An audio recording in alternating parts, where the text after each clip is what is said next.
So this is a bit interesting. I just got back from, let me try to fix this a little bit, from having a nuclear stress test. So nuclear stress test, they inject you with a radioactive isotope. I forget exactly what element it is. I believe it's beryllium, something like that. Anyway, so they inject you with a radioactive isotope, and I knew it was radioactive. Now they come out with this little like lead-lined box, and there's a little tube in there that has lead-lined, and then they take the syringe out of the lead-lined tube, and then the syringe itself is made out of metal. And I knew it was radioactive, and I think they make you sign a waiver first saying that you understand it's radioactive and the hazards of radioactivity, but I didn't realize how radioactive this shit really is. So I just happened to have a Geiger counter at home. I just got back, so they just injected me with this stuff, within the hour. And I thought this was broken when I first turned it on. Yes, it's not broken. That's how radioactive I am right now. There we go.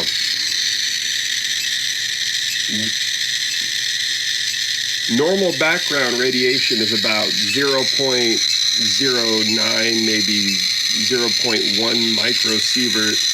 I'm at 70 microsievert per hour, 84, 88, 93, 102 microsieverts and rising. They pump me full of quite a bit of radiation. 140, 150 microsieverts per hour, 160, 170 microsieverts per hour. The counts per minute, which is how many, over 35,000 counts per minute. Now, from what I understand, this is normal, and it'll pass through my body fairly rapidly. You just got to drink a lot of water. My body will process it, the isotope, and I'll pee it out, basically, and then I'll be back down to a normal radiation level. So it's not good for you, but it's not highly dangerous. I'm not going to get radiation poisoning from that or anything. But I just think that's crazy because I'm 35. I didn't expect 35,000 counts per minute and like 200 microsieverts per hour. But yeah, that's the well, I guess what they do with the test, so they inject you with this stuff, and then they put this thing over you, which is, I guess, kind of like an MRI machine, but you don't go in like the whole tube. It's just, I guess, detects the radiation. So when the blood with all the radioactive stuff goes through your heart, it just lights up your heart like a Christmas tree, right? So they can see like every vein, every blood vessel, exactly how the blood's flowing through your heart, through each chamber in the heart. It's crazy. But yeah, I'm the radioactive man now for a little while. Anyways, JP signing off. Hey, what's up? So here we are several hours later. And, well, as you can see there, I'm still fairly radioactive. Although, not as radioactive as I was.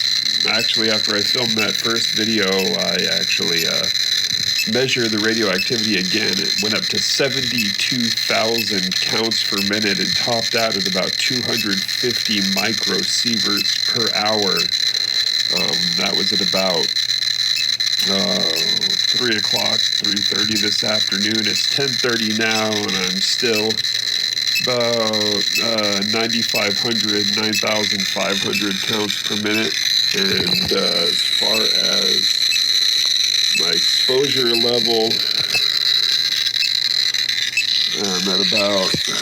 I'm under let's see, if I put it right at my heart, where they're obviously going to be the biggest concentration of radioactivity, it's still about 80 microsieverts per hour.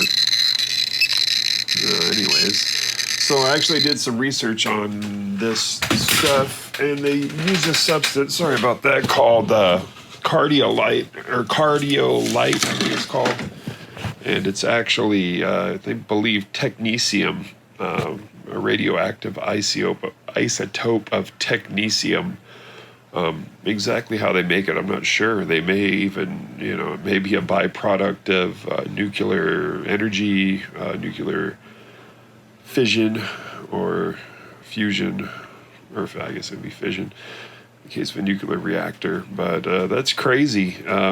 Yeah, so they say the total exposure can range between 4 millisieverts and 10 millisieverts, which your average dose per year for if you're just exposed to background radiation, is probably like 2 millisieverts per year. So you're looking at anywhere between 2 to 5 years worth of just natural radiation exposure for one test. Now they say the chances of getting cancer because of this test is fairly minimal, and even if you do have to have several of them over the course of your life, still the increased chance of getting cancer is fairly low. But it's not something I'd want to have done all the time.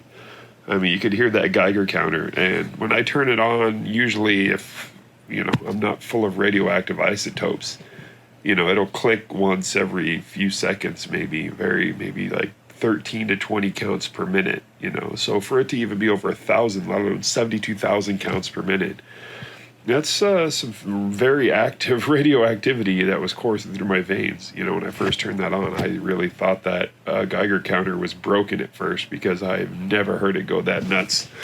And as you can see right here, I have uranium ore. Okay, that's has been verified at 2,153 counts per minute, and even that doesn't hold a candle to the reaction I got from my own body after they put me full of the radioactive technetium. Anyways, I'm still alive. I don't think I have radiation poisoning, and I'll live to fight another day. And hopefully on Monday, when they get the results of the nuclear stress test I did, they'll say my heart is A-okay. That's what I'm expecting. I think I'm all right. But anyways, just interesting. Here we are at 10:40 now, and I'm still glowing in the dark, so to speak. This is JP signing off. Howdy, folks. JP here again, and a final update on the Radioactive Man saga.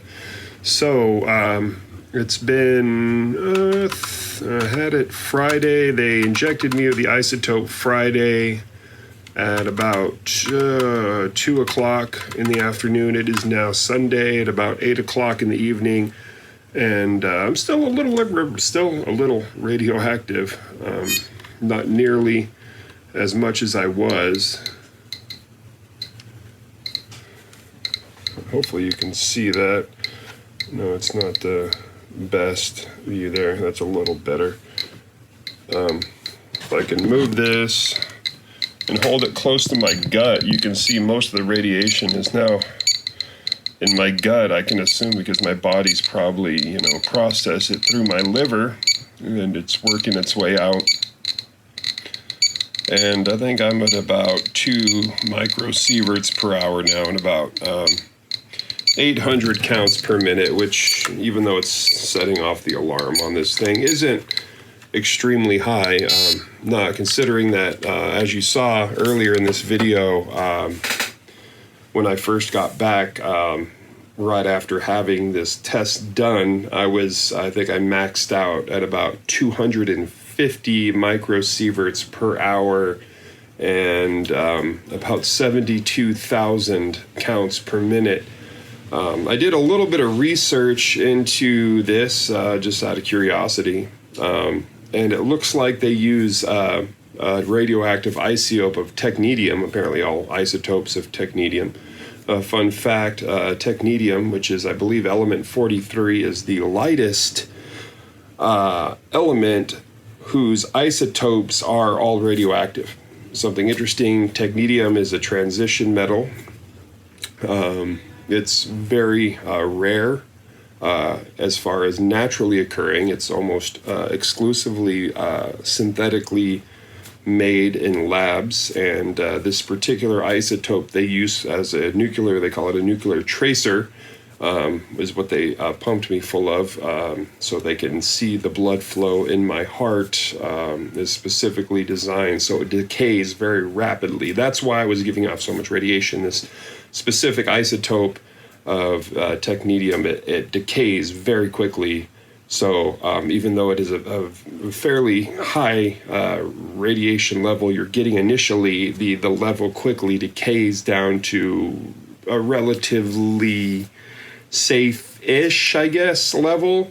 And while there is some health risks, there's health risks with everything. I probably got about 3 to 4 years worth of radiation from natural exposure in one day, probably in a couple of hours, which is crazy to think about. Although the doctors say is that the chances of me developing cancer from that are very slightly elevated, marginally elevated, because of that dose of radiation I received. Not enough to really, I guess, worry about, and that the test on my heart and making sure my heart is operating properly and that the blood flow in my heart is good outweighs the risk of the exposure to radiation. Hopefully that's true, although obviously being exposed to any amount of ionizing radiation for any length of time is not good for you. But it looks like, as you saw there, most of the radiation is out of my system. But I just found it highly interesting because I guess, or I bet that not many people who have this test actually happen to own a Geiger counter and go home and actually turn it on. And I really thought this thing was broken when I first turned it on, and all I heard was because literally the counts per minute were so high that the clicker thing, the speaker could not, it just sounded like white noise because it was just going so fast. Which is a little scary, but my hair hasn't fallen out, my gums aren't bleeding, I don't think I have radiation poisoning, so they must kind of know what they're doing as far as putting that stuff in your body. They say it's about the same amount of radiation you would get if you had a full body CT scan, about 10 millisieverts in total dosage, I guess, for this test, which is a relatively high. Saying it like a dental x-ray, you'd get maybe 0.01 millisievert, or like, I guess that would be like 100 microsieverts. Like a CT scan, you might get like 2 to 4 millisieverts. Full body CT scan, you get 10 millisieverts. And then with a nuclear stress test where they put the radioactive isotope in you, also about 10 millisieverts. So it's crazy. Still a little radioactive. That should be gone by tomorrow, the next day. They even tell you, when I'm looking at the paperwork, sorry, rubbing my eyes here, they even tell you in the paperwork that I read after I let them put that stuff in my body that you should be careful if you go to the airport and travel. Not that I'll be traveling anytime soon, but if you do, because you can actually set off, and I definitely would have set off those the radioactive detection things they have at the airport now if you go through. Because you're walking around like basically blasting out alpha and beta particles and probably some gamma radiation too, even though it's a slight amount of gamma radiation. Anyways, thought this was all interesting. Hope maybe you learned something too. And if you ever have to have a nuclear stress test or another type of nuclear test, either using a radioactive tracer like I did, or even a CT scan, or, anytime you have an X-ray, CT scan, anything like that, you're getting a dose of radiation. Something to be aware of. Obviously, if you need to have a test, if your doctor recommends that you have a medical test that involves in what they call nuclear medicine, don't be afraid to ask questions about it and make sure it's necessary for you to have that test, and don't expose yourself to radiation unneededly. But 9 times out of 10, the risk of having that exposure to radiation is very minuscule, and having the test, if your doctor feels you need a test like that, is going to be more important and more beneficial to your health than the negatives of, just like with any medication. Obviously taking the medications are not good for you, not good for your body, but most of the time if you need to take a medication, the benefits of taking the medication outweigh the risks. I guess life in general is just balancing risks and risk to reward management, if you want to put it that way. anyways, I'm JP, the radioactive man, at least for another maybe 10 to 12 hours or so, signing off.